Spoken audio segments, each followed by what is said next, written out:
Hello, it's Talking Reds, it's John Gibbons and Mo Stewart on top of the Royal Liver building. That's exciting though, isn't it? It is. I mean, I'm not normally this high up this early in the morning, but this has been amazing. We've just been looking around here and you can just see all of the landmarks of Liverpool. It's just fantastic. Yeah, you've got all the way over to Wales that way, you've got Cross, sunny South Liverpool there. If you go just around there, you can see Anfield and across North Liverpool as well. Apparently, on a very clear day, you can see Blackpool Tower. It's not quite as clear as that today, but it is brilliant to be up there. How big's the clock, by the way? I can't get over it. It doesn't look that big from the road. I feel like I could almost actually climb up there and just touch the bird, but then I feel like this would be a very different show. There's a picture. We were kind of rushing a little bit upstairs because I was late. But there's a picture of them before they put the clock up. They had a dinner on it. Oh, and wow. they used it as a dinner table, and there's a picture of it as you sort of going to sort of come up just before the lifts that people could see as part of the tours. And then they got a menu of what they serve. Amazing. And it's like really 1950s dinner, like trifle and stuff like that. But yeah, there's loads of them. These gentlemen, obviously because they didn't invite any women, all having dinner sort of round the clock face, and you can really see how big it is. From amazing. Like, there's not any kind of little bits of jelly or jam left on it. I think they've probably cleaned it a few times since then. Clean it up nicely, it is here. Listen, if you want to come up here, you can do. They're doing tours 7 days a week. But it's called the Royal Liver Building 360. I'll give all the details out at the end as well. But if you want to come up here, get in town for the Villa game on Saturday and you're looking for something to do in the morning, it is absolutely brilliant here, up here, especially on a clear day. The views across the docks, the views across Liverpool, across the Wales. Like Mo said, everywhere you look, there's a famous landmark in this beautiful city. So yeah, come up. You don't need to book or anything. Just sort of rock up to the Royal Liver Buildings. You've heard of them, they're famous. Jump up the lifts. The tour guides are really nice, and yeah, you'll have a good time. But on with the football, and I want to talk to you a little bit about the midfield in context of transfers and in context of this run. Yeah. It is 7 games won, and part of the reason why that has been the case has been Trent stepping to midfield, also the form of Curtis Jones as well. Yeah. That's taken a bit of pressure off the likes of Fabinho, who's grown in stature as well. Has it changed your mind in terms of how many midfielders we need? Has it changed your mind on the stature midfielders you need? Is it sort of jumbling, do you think, your opinions? Or, I guess, more importantly, the people who are making the decisions? I think it does a little bit. I mean, particularly for Curtis, I think one thing I saw someone say, it was a really timely return to form, and you can't say that better, because it literally, if he had got to the end of the season without having this little run, I feel like he might have come under pressure for his place big time, especially if we are going to be doing big numbers. I think you look at him and you look at the way he's kind of taken to the role and brought something new to it, and you think, yeah, definitely we can see a place for him. I do think some of the midfielders, we don't know who's going to be here, who's not going to be here, and how much the guys who are still here are going to be used. I still think that we're looking at Thiago, Fab and Henderson playing a lot less minutes, and so you're going to need more of them. Yeah. So I definitely think he's coming in there. Whether or not that affects how many they want to bring in, I don't know, because obviously injuries are still a thing. Like, he is still dealing with this mad issue. Like, I don't know if you've seen the story in the Mirror today when they kind of go into the detail of, like, he has to have 4 days on and 1 day off. Curtis. Yeah. And so that means that sometimes that 1 day off is match day. And that's part of the reason why he hasn't played so many games. So, yes, this run's been fantastic, but we have been playing 1 game a week. Yeah. So I think you're still going to need someone to come in, even if you're expecting him to play a lot of minutes.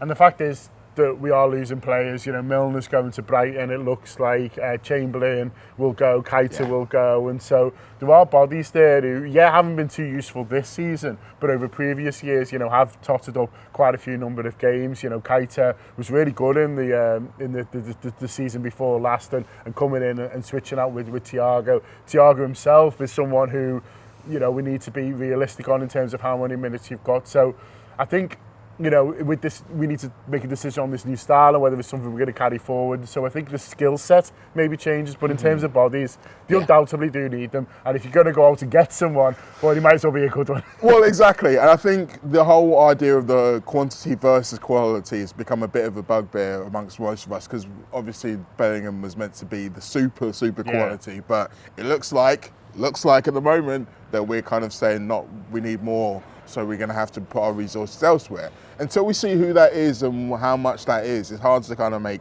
judgments on it. But one thing this run has definitely done is it's given me a bit of relief. Because, there were points earlier on in the season where I was like, we've lost them. Like our great team that has carried us to so many great moments, we've lost them.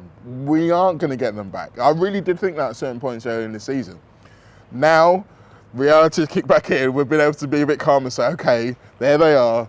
There's the boys that we all know and love. And with a few tweaks, we can still get back to where we were, I think. So I think it's a little bit more comforting for me, and maybe that's going to make a difference in terms of transfers as well. Like if we're trying to say to people, look at that run at the end of the season. Like the only team who's gone on a better run than we have so far on this little one is City. Yeah. Like Arsenal haven't won more than 5 games in a row.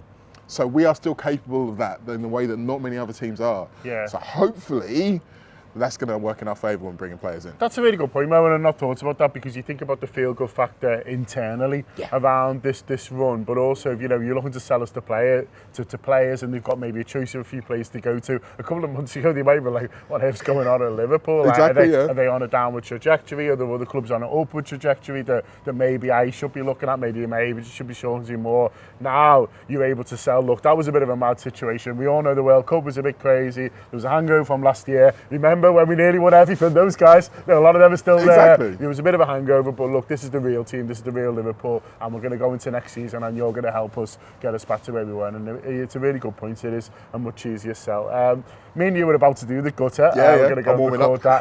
But this is the warm-up. Bob sent the agenda through. We were reading it before. And there's a lot of names on there. Everybody's there. Everybody you can possibly think of is on there. Whoever you want us to talk about, chances are we are sort of on there. Have you got one that you think is the most likely at the moment in terms of not necessarily your favourite or the one you really want us to get, but of all the ones that are linked, you think about Mount, Gravenberch, I saw Chouameni back, our old friend before. There's obviously the boys at Brighton. Is there anyone who you think he feels like the highest percentage likelihood? It's interesting because it kind of fluctuates a little bit. I was starting to believe that I think the Mason Mount is almost as good as a done deal. But now that Pochettino's come in and by all accounts wants to have him in his squad, then that becomes back into a little bit more doubt. The same with McAllister one's interesting because it does feel like it's just one that everybody's kind of agreed on. Is like, if you do that and you do that, then we'll be all right. But then there's this whole recent thing about him saying he wants to be in the Champions League, which obviously is a bit like, well, we might not be able to do that now, but come back, like we were saying, we can now say, look, okay, if you really believe that if you don't believe that we can be a Champions League team next season, look at that. We still do all this. So, you don't know. Personally, I think Ryan Gravenberch is actually the most likely at this stage. I think what we're doing with trying to create the little Dutch gang, I think is serious. And I think it's a really good idea if you think about the quality of the players and in terms of players help adapting quicker, not only on the pitch but off the pitch. I think it makes sense. I think if you look at the skill set of the fella, it works really well. A similar situation with Bayern and their new manager, maybe reassessing people. I think Tuchel's had a little bit more time to look at him. So I think they can convince him that he can get better elsewhere, even though they probably can't. And then we'll take him. I think that one probably, if you say which one I would put money on, it would be that one. The AC Milan style Dutch contingent coming to Liverpool. Listen, loads more of this on the Gutter Show. As I say, me and Mo are going to abseil down as soon as this is done. Go and record that. That'll be out later today for all you audio subscribers. I think it's probably being filmed as well. Who knows? So none of the video team are looking at me, so possibly not. But anyway, audio subscribers will definitely be able to get it. I used to be on top of these things, but my job changed. Absolutely. In terms of other stuff going on at the moment, obviously there's loads of looks at the next few games because they are huge, not just the Liverpool ones, but also there's Newcastle versus Brighton tomorrow night. I've noticed the teams above us having a bit of a wobble. It was really funny a month or so ago just watching Arsenal fans online and just reliving things that we've all been through, like the realisation that Man City now just don't drop points. No. And you're like, where have you been?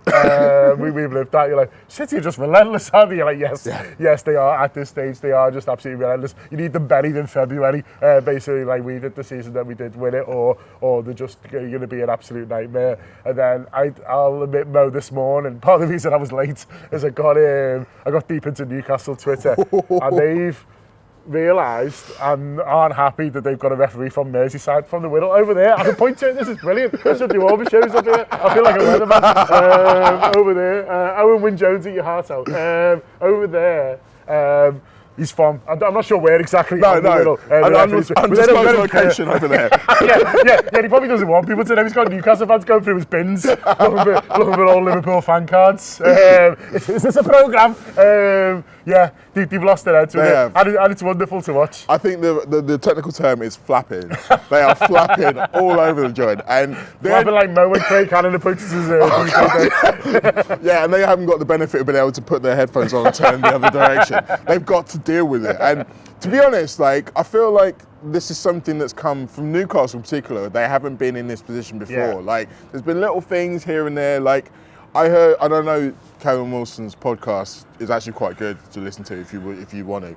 But he's been talking about us pretty much since we started winning. Okay. And it's like, if you're that worried about us, that means you're not really fully paying attention or not fully confident in you doing your own job. And you look at Brighton believe that they believe that they're not doing it to do us a favour. They're doing it to do themselves a favour. Brighton still believe that they can get into the Champions League, by the way, even though it's a long shot. Yeah. They can still believe it, and they're going to take that with them to Newcastle. I think this is a really tough one for them, you know. Like, I can see a world where Brighton go there, win that game, and then suddenly Newcastle's last fixtures look a lot different because, we can't really talk up Leicester after what happened on Monday. They look like toast, to be honest with you. But by the same token, maybe being away from home, they'll feel a little bit better. Maybe they can cut loose. They still got a couple of good players. You never know. But once those things start getting into your mind, then lots of mad things happen. With United, I was more confident in them dropping points before. Now that Varane's back, I'm a little bit more like, Games are kind of so like. They might just do it. But I'm watching Newcastle very close. Absolutely, and it is interesting because, you know, there's a lot of them are like, you know, fan sites and groups and stuff like that who have suddenly sort of pick on it. One of them says he's written to the FA about this. There was one point where he said, I'm sure the club are all over this. I'm like, I'm sure they're not. They're definitely not. And I mean, someone wants to point out to him, like, I'm sure someone's shown him the photo of Michael Oliver in his Newcastle shop, and it's like, well, he referees us a lot. Yeah. Like, the point is that it's actually really hard to just not have someone who's potentially a direct rival, because you don't know who's going to be a direct rival at the beginning of the season. Yeah. And let's face it, there's not a ref designated to each team. There's not a ref from every area of the country. There's a shitload of them from one area. Yeah. So you're going to get this if you're from another. Yeah. You can drive yourself mad, John. Like, over the course of the season, when Arsenal have been doing what they've been doing, some of us have been kind of cancelling Sam, like kind of trying to get him through this. We've like, been here. Like if you've been in a bad breakup and then your mate exactly, is, like, you know, you're gonna feel like this for a while. It's like, don't fall into this trap. Don't fall into that trap. It's not worth it for you. And Newcastle is just jumping into all these traps. It's kind of hilarious. But also, it does sort of matter because, you know, you might say, it's just sort of online, it's a bit of noise and stuff like that. And listen, I'm sure they'll create a good atmosphere, and sometimes it can help. But if it starts going a little bit wrong, crowds get edgy. And we've done that. We've felt that. You know, there was times where we were going for the title before we won it, and I think Milner came out and went, can everyone just chill out a bit? There was that Leicester City game in the snow and we drew, and it was just edgy. And I feel like, you know, if they're not careful, they can make that a really edgy ground tomorrow night. If you're starting to worry about, like, the FA are doing this and the refs, you know, drinks in the cabin and stuff, sort of like that, you can. And it doesn't, if you start well, you can greatly go, obviously, if you start well, then great. But if you don't, or the opposition score, or, you know, or the ref doesn't give you one or whatever, it can lead to an edgy crowd, and that doesn't help anyone. And I mean, if you think about it, they've got so many things really to be positive about. Like, if you take away the Leeds game, like, they'd won 8 of their last 10 games. They've got 3 guys who've scored 10 goals this season. These are all positive things. But they're wasting so much time and energy on mad shit. Like, the Jason Tindall stuff is fucking hilarious. But it's like, do you really want your manager having to answer questions in a press conference about the assistant manager and whether or not he likes the camera, or whether he wants to shake everyone's hand before you? Yeah. It's like, guys, just concentrate on the football. Yeah, like, they've embraced it a little bit too much. I think they should have just shut it all out. Yeah. Like, I don't know what you're talking about. What's Twitter? Exactly. But like, I do think it's just symptomatic of a club that are just a little bit unsure of where they are. But all of that said, if you told me that they're going to go and beat Brighton 2-0 and then it's all over, I can't say I'd be surprised. They are still a good football team. Of course, yeah. If they find their form, they should still get it done. The point is, there's still a little chance. Yeah. And while there's hope, we're going to have to hope. Well, there's hope, it's going to have to hope. And either way, you know, we'll go into Saturday, positive. If Newcastle win on Thursday, then they've still got 2 games left. We'll then need them to drop points in both of those games, same as Manchester United, for chasing them. But it can happen. I think we go first this weekend, play first, so we can only do what we can do. I was just wondering what the time was, by the way, the fucking biggest clock in Liverpool. I was like, I wonder what. Can I try and get a slide look at my phone? The biggest clock in Liverpool. My watch is miles ahead as well. Absolutely. Maybe that's what you do to make yourself on time. Where was I? Saturday's going to be massive. Yes. It's also the last home game for so many of these wonderful players. A lot's been made of Bobby, but also James Milner. Yes. We're going to really miss him as well. And guys like Chamberlain and Naby Keita, who are sort of moving on. Both of them individually have sort of different critics and stuff like that. But they've both contributed to this brilliant period of a Liverpool Football Club. They've both got winners' medals, and all 4 of them deserve a great send-off. And there's probably someone else I've forgotten too. 100% no, I agree with all of that. I think this is the time to forget all the caveats about Keita and Oxlade-Chamberlain about, yes, but they didn't do this, and yes, but that. No, let's remember the things that they did. And like you say, they contributed to one of the greatest teams we've ever seen. And maybe Oxlade-Chamberlain's highlight reel is slightly bigger than Keita's, but more glamorous. Yeah, exactly. But the point is that we wouldn't have been able to do it as well for as long without both of them. And obviously Milner and Bobby, they're definitely going to get the receptions they deserve. I'm still trying to get into the grounds. I'm still not officially. Have you not got a ticket? No, not yet. By the way. Get Mo in. Hashtag. But whoever is in there, maybe that ref from the Whittle could get you in. I mean, no, sorry, we don't really know where he lives, or if he's got season tickets. No. But yeah, for everyone who is in there, I don't think there's going to be a dry eye in the house, and I think it's one of those occasions where Villa are going to try and be spoilers. I think they've still got their own European ambitions. Emery's going to come up and he's going to set up defensively, negatively, and try and make us win it. But I think that the way that we're playing at the moment, the patience we're able to show in the game, I think we'll be able to do what we need to do, and it will be a wonderful occasion. Yeah, it's going to be a wonderful occasion on Saturday. If you have got a ticket, enjoy it.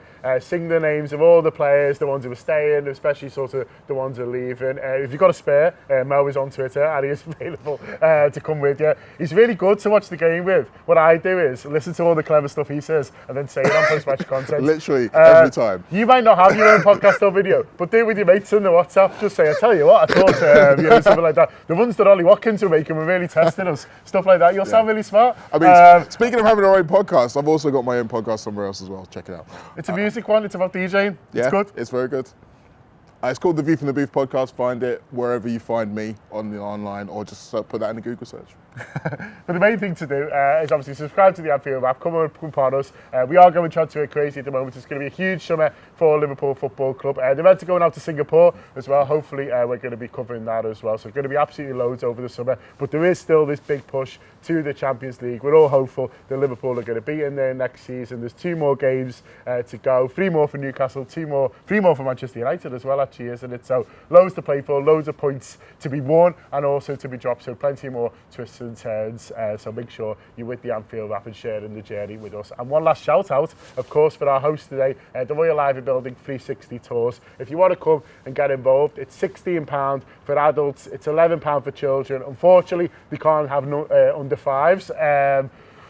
Basically, the walls are quite high once you get upstairs, and so they won't be able to see. And if you start lifting kids up, it's not great. It's not worth it. Like, there's no insurance in the world that'll cover that. Once you get up here, you'll be like, yeah, I've got a boy who's 3.5. I don't want him up here. Basically, there's so many reasons I don't want him up here. So it is perfectly reasonable once you get up here. But if you've got kids over 5, or you're just sort of adults coming into town for the game, coming into Liverpool this summer, or you just live here and you want to be a tourist, then that's possible as well.